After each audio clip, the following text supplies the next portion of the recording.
No focus and commitment, भाई focus ही नहीं है। मैं डिस्ट्रैक्ट हो जाता हूँ अदर कंपनी और अदर प्लान से।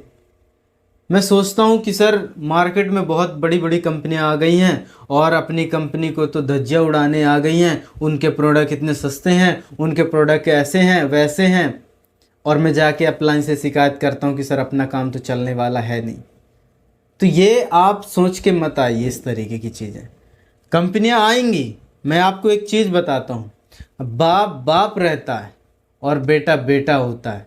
बेटा कितनी भी तरक्की कर ले लेकिन बाप पैदा नहीं कर सकता, लेकिन एक बाप हज़ारों बेटे भी पैदा कर सकता है, यानी बना सकता है।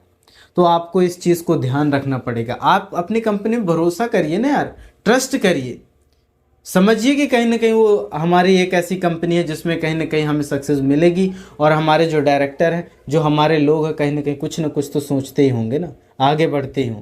तो आगे बढ़ेंगे ही बढ़ेंगे। जब कंपनी आगे बढ़ेगी आप भी ग्रोथ करेंगे ही करेंगे। तो हमें क्या डिस्ट्रैक्ट नहीं होना है अगली कंपनी से, अपनी एक्टिविटी बढ़ाना है। एक्टिविटी हम बढ़ाएंगे तभी आगे बढ़ेंगे, एक्टिविटी बढ़ाएंगे। और नो गोल, एक व्यक्ति का गोल ही सही नहीं रहता, पूरा टारगेट नहीं है ना, तो कुछ है, उसका फोकस ही नहीं है इस बिज़नेस में।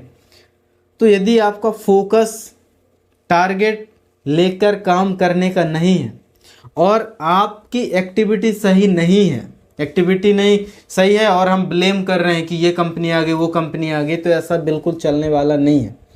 आप ऐसा सोच के आए हैं तो मत इस बिज़नेस में आइए, आप जल्दी ख़त्म हो जाएंगे। तो आपको फोकस और कमिटमेंट दिखाना पड़ेगा गोल के प्रति, अपने टारगेट के प्रति और अपने एक्टिविटी के प्रति, कि मैं ये करूँगा ये टारगेट अचीव करने के लिए।